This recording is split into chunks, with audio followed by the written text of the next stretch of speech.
Lehenik eta behin, atxegindu bezala, gogo zigortu duten gazte hauen sententzia kritikak.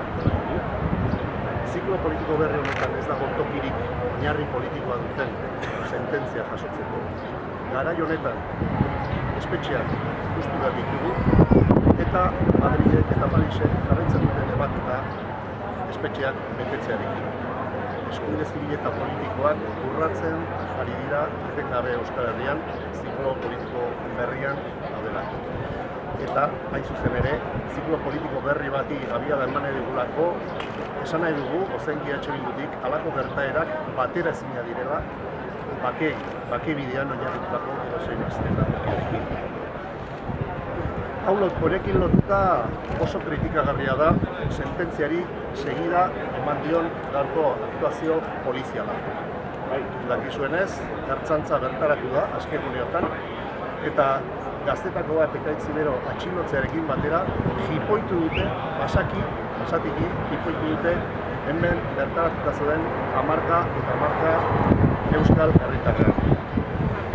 Azken finean, ekaitz ez atxilotzeko hemen zeuden pertsona guztiak modu baketsuan, zoruan eserita, inori aurre egin gabe erakutsi duten zoru etikoak aurre egiten dio PNV-ek, Urkulluren eta Egibarren PNV-ek eta bere ertzaintzak erakutsi duen zoru etikoari. Galdetu nahi diogun PNV-eri, hau ote da, bake ponentziara eramango duten eta bertatik sustatu nahi duten zoru etikoa. Guretzat, batera ezina da. Profitatzen dutena, adierazten dutena, eta gaur hemen egin duten indar erakustaldia. Eta bukatzeko, elkartasunetik konpromisora animatu nahi dugu Euskal Herritarroa. Bertaratzeko Donostira, bertaratzeko Askegune horretara. Oraindik, ekaitzi bero ez ezik beste 8 gazte edozein unetan atxilotzeko arriskupean daude, eta elkartasuna baketsua aktibatu behar dugu.